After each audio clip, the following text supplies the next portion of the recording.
अस्सलामुअलैकुम, welcome to another tutorial of web development. इस video में हम डिस्कस करेंगे सिलेक्टर्स और दूसरा मैं आपको बताऊंगा कि आप कितनी तरह से अपने कंटेंट को कलर दे सकते हैं CSS में। ठीक है, जैसे लास्ट वीडियो में CSS के सेकंड ट्यूटोरियल में मैंने आपको जो है वो इनलाइन इंटरनल एक्सटर्नल CSS बताई थी और थोड़ा बहुत मैंने आपको कलर्स का, बैकग्राउंड का और ये चीज़ें एक मीन्स के डेफिनेशन दे दी थी। तो अब हम डीपली समझेंगे इस चीज़ को। मैं आपको सिलेक्टर्स का बताऊँगा पहले, उसके बाद हम कलर्स पे चलेंगे। तो अपना आईडी ओपन कर लें।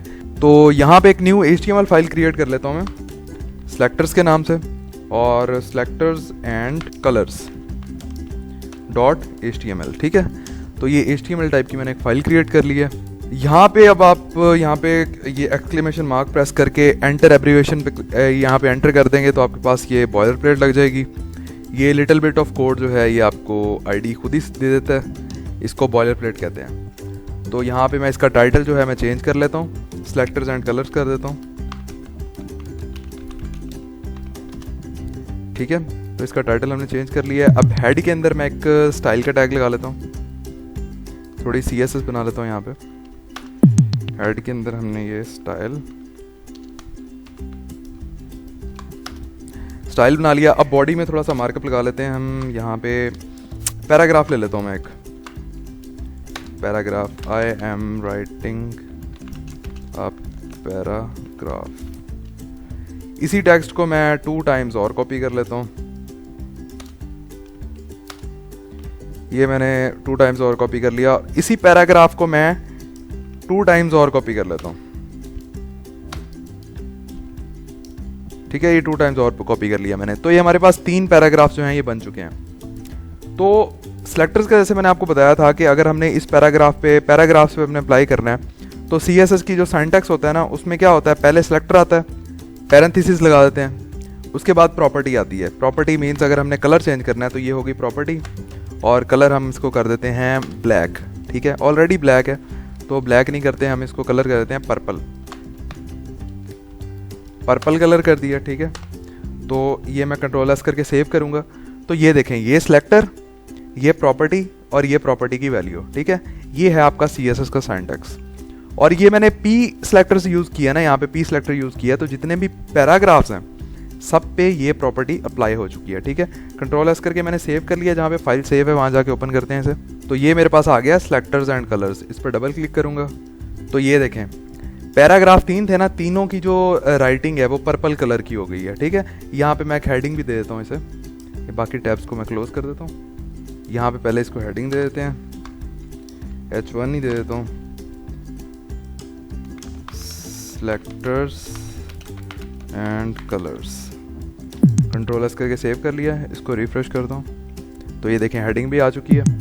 ये तो आपको सिंगल सिलेक्टर का पता लग गया है। इसके अंदर आप अब कुछ भी करें, इसके अंदर आप इसको बॉर्डर दे दें, बॉर्डर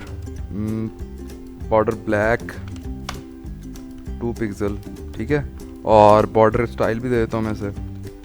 ये बॉर्डर्स को भी मैं आपको डीपली समझाऊंगा नेक्स्ट ट्यूटोरियल में। बॉर्डर और पैडिंग और मार्जिन इस पे हम बात करेंगे डिटेल से। तो किसी भी चीज़ में मतलब कि कंफ्यूज होने की ज़रूरत नहीं है, सब चीज़ें कवर करेंगे इस हम कोर्स में। तो ये मैंने कलर दे दिया, इसे बॉर्डर दे दिया और बॉर्डर स्टाइल दे दिया। Ctrl+S करके मैंने सेव कर लिया, जाके रिफ्रेश करता हूँ तो ये देखें, ये तीनों पैराग्राफ्स पे डबल टाइप का एक बॉर्डर लग चुका है। ठीक है, और जो है बॉर्डर का कलर ब्लैक है और उसका जो बॉर्डर का साइज़ है वो 2 पिक्सल है। ठीक है, बॉर्डर रेडियस भी दे सकते हैं। रेडियस होता है ये जो कॉर्नर्स पे ना राउंड कर देता है कॉर्नर्स को। तो खैर ये चीज़ें जो हैं ये हम नेक्स्ट ट्यूटोरियल में डिस्कस करेंगे। अभी बात हो रही है सिर्फ सिलेक्टर्स की और कलर्स की। ठीक है, तो सिलेक्टर एक तो हो गया है सिंगल सिलेक्टर। अब दूसरी बात, अगर किसी एक पैराग्राफ पे हमने कुछ और प्रॉपर्टी अप्लाई करनी है, सब पे हमने, ये तो सब पे हो गया ना अप्लाई, जब हमने P सिलेक्टर दिया तो हमने सब पे नहीं करनी, हमने किसी एक पे करनी है। तो यहाँ पे मैं फॉर एग्जांपल इस पे करनी है तो इसको मैं ID दे देता हूँ। ID is equal to second paragraph. ठीक है, ये मैंने इसको ID दे दी, Ctrl+S करके सेव कर लेता हूँ और इस ID को मैं कॉपी कर लेता हूँ। अब ये सिलेक्टर की जगह पे मैं ID पेस्ट करूँगा।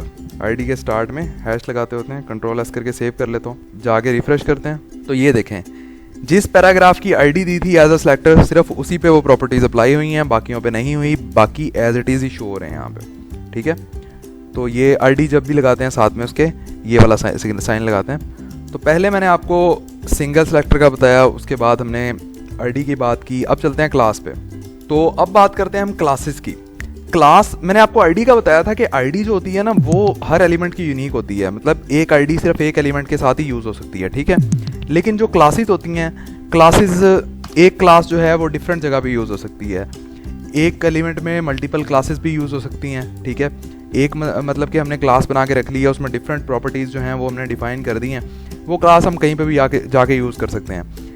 या फिर हमने 2-3 क्लासें बना के रखी हुई हैं, वो हम किसी एक एलिमेंट में भी यूज़ कर सकते हैं। तो इस पैराग्राफ में मैं क्लास दे देता हूँ, क्लास इसको रेड कर देता हूँ, मैं रेड नाम दे देता हूँ क्लास का, कोई भी नाम दे सकते हैं आप। तो मैंने क्लास का नाम जो है वो रेड दे दिया है। अब जो आईडी लिखते थे उसके स्टार्ट में हम हैश साइन जो है वो लगाते हैं, और क्लास लिखने से पहले हम डॉट साइन यूज़ करते हैं, और ये रेड, ठीक है। ये मैंने डॉट रेड क्लास इसको दे दी एज अ सेलेक्टर, और उसके अंदर ये प्रॉपर्टीज़ हैं। अब ये प्रॉपर्टीज़ उसी एलिमेंट पे अप्लाई होंगी जिसकी ये रेड नाम की क्लास है। तो रेड नाम की क्लास किसकी है? इस एलिमेंट की, ठीक है। तो जस्ट लास्ट वाले पैराग्राफ पे ये प्रॉपर्टी अप्लाई होगी, दूसरों पे नहीं होगी। तो वहाँ जाके रिफ्रेश करते हैं तो ये देखें, ये थर्ड वाले पैराग्राफ पे जस्ट वो प्रॉपर्टी अप्लाई हो रही है, क्योंकि उसको हमने क्लास दी है, बाकियों पे नहीं हो रही, ठीक है। तो आपको क्लासेस का भी पता चल गया, आपको जो है पैराग्राफ्स का भी पता चल गया। तो आपको मैंने आईडीज का भी बता दिया, क्लासेस का भी बता दिया, सिंगल सेलेक्टर्स का भी बता दिया। तो अब इसको जो है ना, जैसे पहले था बिल्कुल वैसे कर देता हूँ। अब आपको ग्रुप सेलेक्टर्स का बताता हूँ। तो यहाँ पे पी करके हमने इसको वैसे का वैसे कर दिया, जाके रिफ्रेश करता हूँ, ये बिल्कुल वैसे का वैसे हो गया जैसे पहले था, ठीक है। मीन्स के सभी पे वो प्रॉपर्टी अप्लाई हो रही है। मैंने वहाँ पे सेलेक्टर पी लगा दिया ना। तो अब यहाँ पे मैं एक स्पैन ले लेता हूँ, दिस इज स्पैन, ठीक है। इसको यहाँ पे कॉपी कर लेते हैं, ये मैंने 3 टाइम्स कॉपी कर लिया। तो ये मैंने थोड़ा सा एक टेक्स्ट बना लिया, ठीक है। अब जो है, अब ग्रुप सेलेक्टर्स की बात करते हैं। मीन्स के आपने यहाँ पैराग्राफ पे भी ये प्रॉपर्टी अप्लाई की है, कॉमा लगा के यहाँ पे आप स्पैन भी लिख सकते हैं, ठीक है। तो कंट्रोल एस करके मैं सेव कर देता हूँ, और आप कॉमा लगा के H1 भी लिख सकते हैं, H1, ठीक है। तो ये हमने 3 सेलेक्टर्स जो हैं ये हमने यहाँ पे बना लिए हैं, एक पैराग्राफ, स्पैन और हाइट। हम कहते हैं कि ये जो प्रॉपर्टीज़ हमने यहाँ पे डिफाइन की हुई है ना, ये इन 3 चीज़ों पे अप्लाई हो जाए, ठीक है। तो कितना ईजी है ये कि एक प्रॉपर्टी आप डिफाइन करके रख लें, उसके बाद आप किसी भी चीज़ पे वो अप्लाई कर सकते हैं। ये ग्रुप सेलेक्टर्स भी आप यहाँ पे लगा सकते हैं। तो अब मैंने कंट्रोल एस करके सेव किया ना, तो ये वाली प्रॉपर्टीज़ जो हैं ये पैराग्राफ पे भी लग गई होगी, स्पैन पे भी लग गई होगी, और हेडिंग पे भी लग गई होगी। तो जाके पेज को रिफ्रेश करते हैं, तो ये देखें हेडिंग पे भी वही प्रॉपर्टी लग गई है। जो टेक्स्ट का कलर था वो पर्पल हो गया है, ब्लैक कलर का 2 रेडियस का हमारा जो है 2 पिक्सल का हमारा बॉर्डर बन गया है, और ये प्रॉपर्टीज़ जो हैं ये सभी अप्लाई हो गई हैं, ठीक है। ये हो गया हमारा ग्रुप सेलेक्टर्स। अब ऐसा भी हो सकता है कि आप पैराग्राफ को तो ये प्रॉपर्टीज़ देना चाहते हो, लेकिन स्पैन और हेडिंग को आप कोई और देना चाहते हो, ठीक है। तो यहाँ से मैं स्पैन और हेडिंग को यहाँ से ख़त्म कर देता हूँ, और यहाँ पे जो है हम एक यहाँ पे स्पैन को हम देना चाहते हैं। स्पैन के लिए एक और बॉक्स बना लेते हैं। इसको मीन्स के कलर मैं देना चाहता हूँ, कलर इसको मैं दे देता हूँ ब्लू, ठीक है। को बॉर्डर जो है, बॉर्डर हम यही दे देते हैं, यहाँ से कॉपी कर लेते हैं यही, और ये यहाँ पे पेस्ट कर देते हैं, ठीक है। तो ये स्पैन के लिए मैंने ये प्रॉपर्टीज़ डिफाइन कर दी हैं। H1 के लिए मैं और कर देता हूँ H1, और यही यहाँ पे कलर इसको मैं दे देता हूँ, कलर इसको दे देता हूँ रेड, ब्राउन दे देता हूँ, ठीक है। और बाकी बॉर्डर और बॉर्डर स्टाइल हम यही कॉपी कर लेते हैं। कंट्रोल एस करके सेव कर लिया मैंने। अब ये देखें, पैराग्राफ को हमने डिफरेंट प्रॉपर्टीज़ अप्लाई की हैं, पैराग्राफ पे, स्पैन पे डिफरेंट अप्लाई की हैं, और हेडिंग पे हमने डिफरेंट प्रॉपर्टीज़ अप्लाई की हैं, ठीक है। तो अब सेव कर लिया मैंने, जाके रिफ्रेश करता हूँ। तो ये देखें, हेडिंग का जो टेक्स्ट था वो ब्राउन हो गया, स्पैन का ब्लू हो गया। तो जो हमने प्रॉपर्टीज़ वहाँ पे अप्लाई की हैं, जो सेलेक्टर्स लगाए हैं, उस हिसाब से यहाँ पे चेंजिंग हो गई है, ठीक है। तो डिफरेंट टाइप ऑफ सेलेक्टर्स जो हैं वो मैंने आपको बता दिए हैं। तो उम्मीद करता हूँ आपको सेलेक्टर्स की तो समझ आ गई होगी। तो अब चलते हैं हम कलर्स पे, कि आप अपने कंटेंट को कलर्स किस तरह से देख सकते हैं, ठीक है। तो आईडी तो आप हर एलिमेंट को दे सकते हैं। आप देख रहे होंगे कि यहाँ पे आईडी स्टिल यहाँ पे आईडी है, तो बेशक आप आईडी को एज अ सेलेक्टर लगा लें। अगर आपने किसी एक यूनिक एलिमेंट को कोई स्टाइल देना है तो आप उसकी आईडी बनाएं और उसको स्टाइल दें, ताकि फ्यूचर में जब आप चेंजिंग करने लगें तो आपके लिए बहुत ईजी हो, ठीक है। आपको किसी भी चीज़ का कन्फ्यूजन ना हो और मिस्टेक के चांसेस जो हैं वो ना हो। तो अब मैं आपको कलरिंग का बताता हूँ। इसको मैं यहाँ से कमेंट आउट कर देता हूँ पूरे को। तो आपको मैंने बताया था कि जो CSS का जो होता है ना कमेंट, CSS में कमेंट्स कैसे करते हैं, स्टार्टिंग ये होता है और क्लोजिंग टैग जो है ना वो ये वाला होता है। तो खैर यहाँ पे एक और पैराग्राफ का मैं एज अ सेलेक्टर ले लेता हूँ, और यहाँ पे हम कलर की बात करते हैं। अब कलर जो है वो आप 2-3 तरीके से दे सकते हैं, ठीक है। तो एक तो आप जो है बाय नेम कलर दे सकते हैं। मैंने रेड कर दिया कलर, ठीक है। कंट्रोल एस करके सेव करूँगा, जाके रिफ्रेश करते हैं, सारा कुछ रेड हो जाएगा। जैसे ये देखें, ये तीनों पैराग्राफ जो हैं ये रेड हो गए हैं। ये तो कलर दिया हमने बाय नेम। दूसरा आप RGB से कलर दे सकते हैं। यहाँ पे मैं RGB लिखूँगा, रेड ग्रीन ब्लैक, तो ये मेरे पास बॉक्स बन के आ जाएंगे। ठीक है, अब जिसकी वैल्यू मैं बढ़ाऊंगा यहाँ पे 000, यहाँ पे आप RGB में कर देंगे तो आपके पास ये सिलेक्टर आ जाएगा एक। तो ये RGB से आपके पास जो है यहाँ पे सिलेक्टर आ जाएगा। यहाँ पे आप RGB से जो भी कलर है वो आप यहाँ पे दे सकते हैं।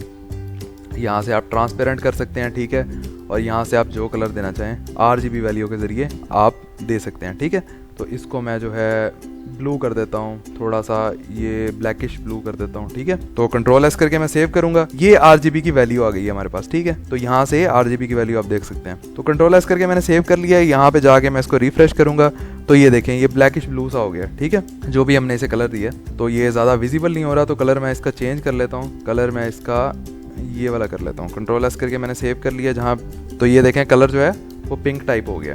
तो एक तो आप बाय नेम जो है कलर दे सकते हैं, दूसरा आप RGB वैल्यू से कलर दे सकते हैं, और दूसरा होते हैं हेक्साडेसिमल कलर्स, उस तरह से भी आप कलर दे सकते हैं। उस तरह से कलर देने से पहले आपको जो है यहाँ पे हैश लिखना पड़ेगा, और उसके बाद अगर मैं FFF कर दूँ यहाँ पे, तो मेरे पास यहाँ पे ना एक सिलेक्टर, कलर सिलेक्टर बन के आ जाएगा यहाँ पे। ठीक है, तो ये हमारे पास हेक्साडेसिमल में कलर्स आ जाएंगे।